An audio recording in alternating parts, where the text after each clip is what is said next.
Assalamualaikum warahmatullahi wabarakatuh. Bismillah walhamdulillah, la yasuqul khair illallah. Bismillah walhamdulillah, masyaallahu kana wa man lam yasha' lam yakun. La hawla wa la quwwata illa billahil aliyyil azim. Asyhadu an la ilaha illallah wahdahu la syarikalah wa asyhadu anna Muhammadan abduhu wa rasuluh. Allahumma salli wa sallim wa barik wa karrim ala sayyidina Muhammad wa ala ali sayyidina Muhammad. Bapak-bapak dan ibu-ibu sekalian, jamaah salat zuhur hamba Allah Subhanahu wa taala, mudah-mudahan kita semua dimuliakan oleh Allah Subhanahu wa taala. Allah hidupkan kita dalam iman, Allah wafatkan kita husnul khatimah. Allah kumpulkan kita di akhirat nanti bersama hamba Allah yang saleh di bawah bimbingan Sayyidina Muhammad sallallahu alaihi wasallam. Jamaah salat zuhur yang saya muliakan,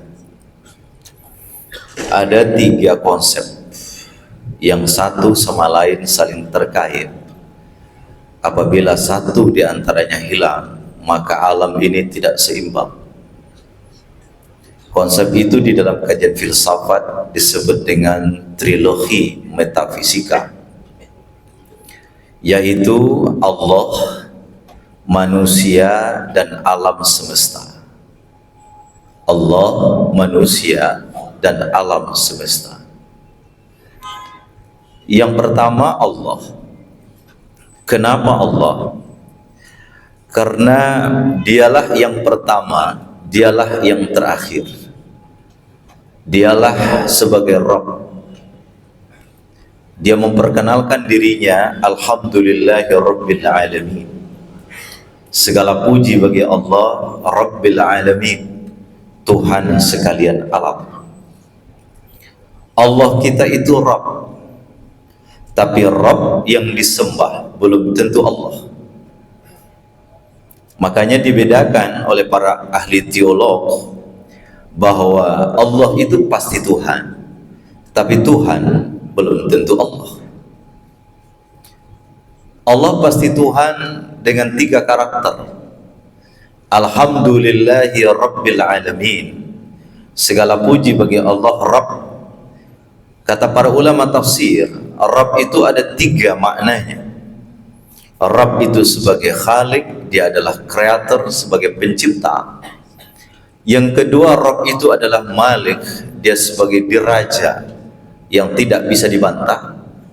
Dan yang ketiga, Rabb itu adalah Al-Mudabbir, dia sebagai pengatur. Jadi sesuatu dikatakan Rabb, bisa dikatakan sebagai Rabb kalau 3 unsurnya ada pada dirinya.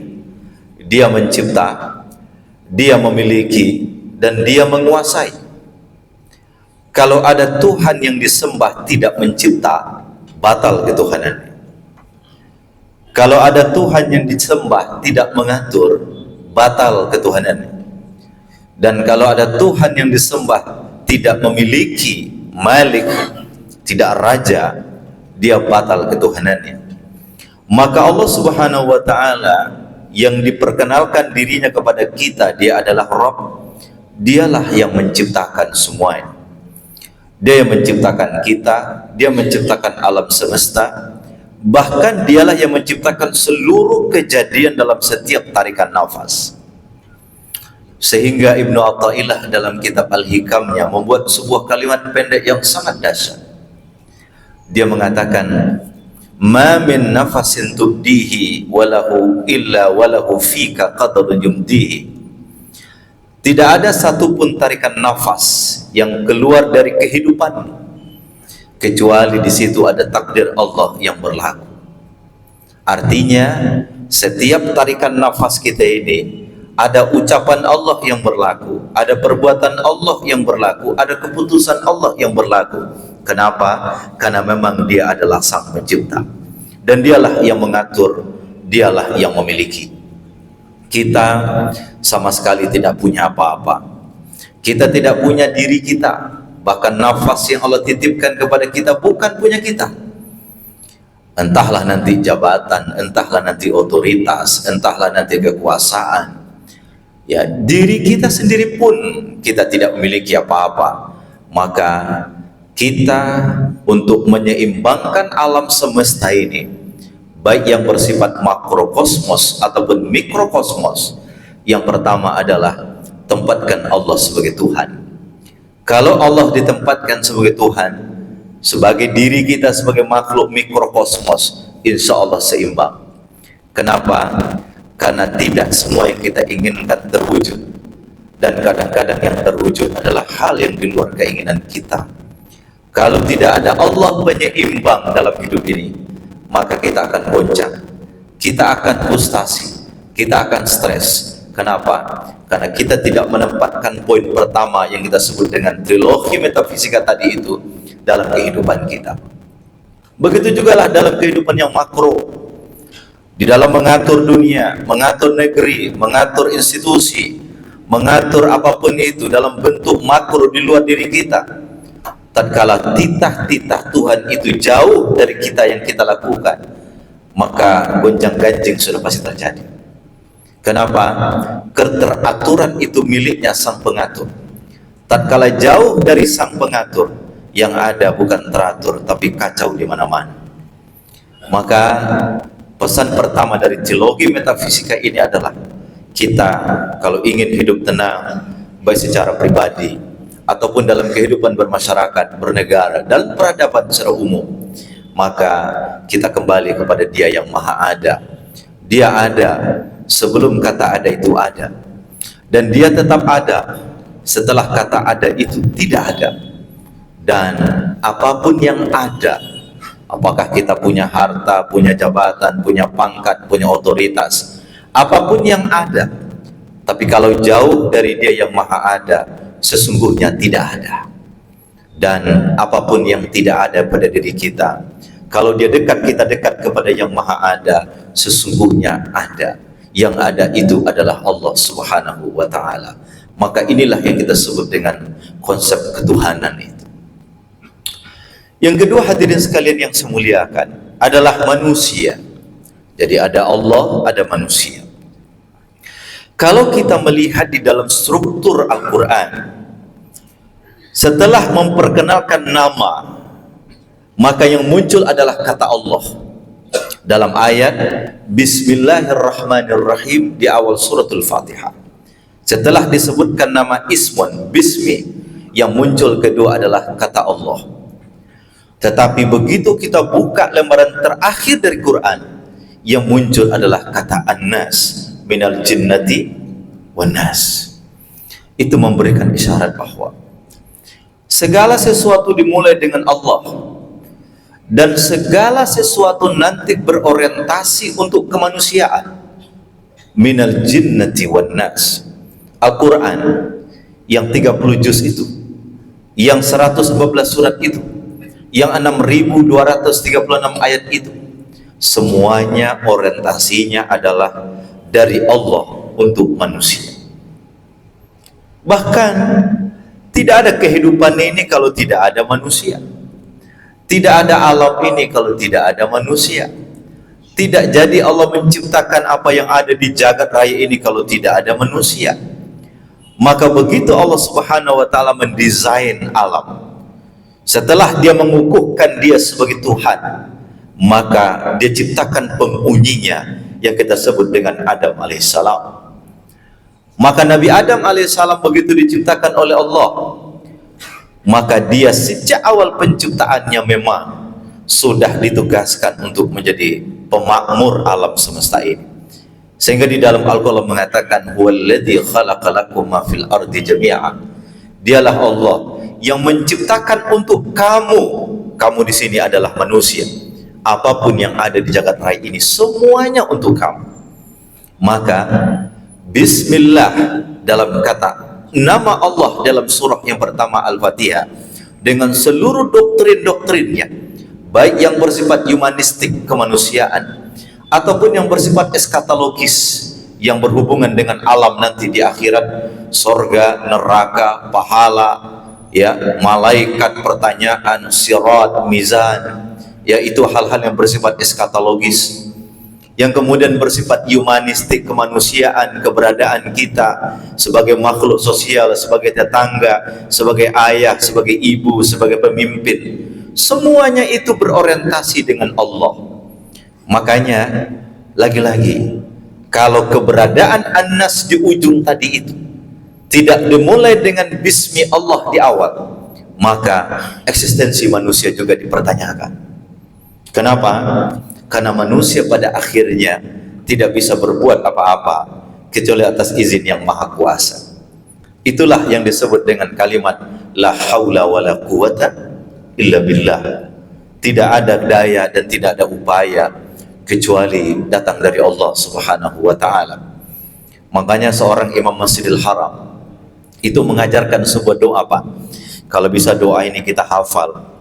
Kalau kita menemukan sebuah kesulitan dalam hidup kita, kalau kita menemukan hal-hal yang membuat kita tertekan, ya, membuat kita tidak bisa melakukan apa-apa, seolah semua daya kita selesai, bacalah doa ini. Doa ini diajarkan oleh Imam Masjidil Haram. Doanya begini: Allahumma inni atabarra' min hauli wa quwwati. Ya Allah, aku berlepas diri dari kekuasaanku dan kemampuan. Wa altaji ila haulika wa quwwatika, dan aku serahkan semuanya kepada kekuasaan dan kemampuan. Allahumma ansurni wa la tansur alayya. Ya Allah, tolonglah aku dan jangan kalahkan aku. Allahumma a'inni wa la tu'in alayya. Ya Allah, bantulah aku dan jangan engkau kalahkan aku. Wahdini, dan tunjukilah aku ya Allah. Wa yassiril huda li, dan mudahkan jalan kebaikan untukku ya Allah. Kata beliau, kalau kita baca doa ini, insya Allah kalau ada persoalan-persoalan yang kita hadapi, maka kita berlepas diri dari kekuatan kita, kita menyerahkan itu kepada kekuatan Allah Subhanahu wa taala. Itulah makna la haula wala quwata illa billahil aliyyil azim. Maka Allah kemudian manusia sebagai makhluk, sebagai khalifah, sebagai orang yang diamanahkan untuk mengelola alam semesta ini, dia tidak boleh terlepas dari Allah. Kalau terlepas dari Allah, maka jiwanya goncang.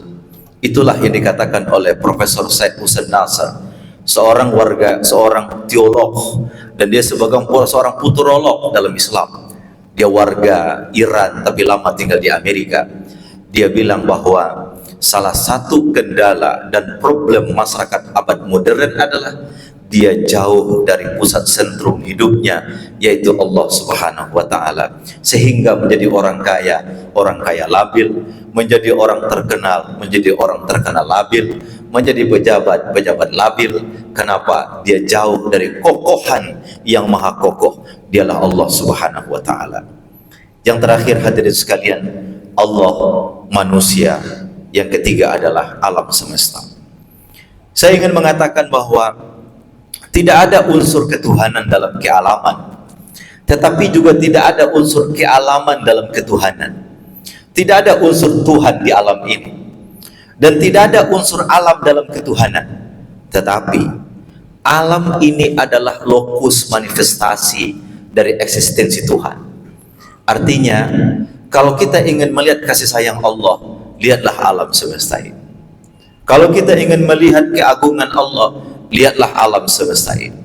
Kalau kita ingin melihat kehebatan Allah, lihatlah alam semesta ini.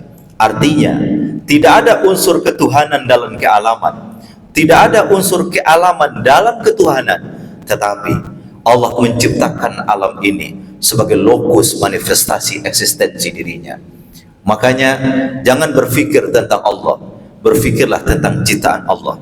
Sehingga di dalam Al-Baqarah, dalam surah Ali Imran ayat 190 191, orang yang dianggap cerdas, orang yang dianggap hebat dalam bahasa Quran disebut dengan ulul albab adalah mereka yang mengaktifkan fikirnya, mengaktifkan zikirnya, dan mengaktifkan kesadarannya.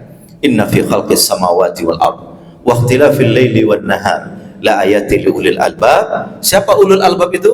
Alladzina yazkurunallaha qiyama. Dia zikir kepada Allah banyak-banyak. Dia berzikir kepada Allah siang dan malam. Tapi yang kedua apa? wa yatafakkaruna fi khalqis samawati wal ard. Dia meneliti kehebatan alam semesta ini, dia lihat jagat raya semesta ini. Kemudian di balik penelitiannya, di balik kesadarannya, dia mengatakan, Rabbana ma khalaqta hadza batila. Ya Allah, tidak ada satupun yang Engkau ciptakan sia-sia. Artinya semakin dekat kepada Allah dan semakin menjadi diri manusia yang sesungguhnya, kemudian semakin paham dan bersahabat dengan alam semesta, maka hidupnya akan semakin seimbang. Itulah yang saya maksud dengan trilogi metafisika, bahwa Allah, manusia, dan alam perlu kita dudukkan pada porsinya. Allah tempat kita meminta, manusia kita sebagai makhluk, dan alam semesta ini sebagai alam yang Allah tempatkan sebagai lokus daripada manifestasi eksistensi Tuhan itu. Maka kita mesti untuk menjadikan semuanya pada porsinya. Jadikan Allah sebagai Allah, jangan pernah menganggap diri kita sebagai Tuhan. Jadikan diri kita adalah orang yang dekat dengan Allah, karena bismillah ujungnya adalah minal jinnati wan nas. Yang ketiga, jadikan alam semesta ini sebagai lokus manifestasi Tuhan Allah, sehingga semakin kita melihat alam, semakin sadar kita sebagai pencipta alam semesta, dialah Allah Subhanahu wa Ta'ala. Mudah-mudahan Allah memberkahi kita semua dan Allah berikan kebaikan dunia akhirat buat kita. Terima kasih, mohon maaf. Wassalamualaikum warahmatullahi wabarakatuh.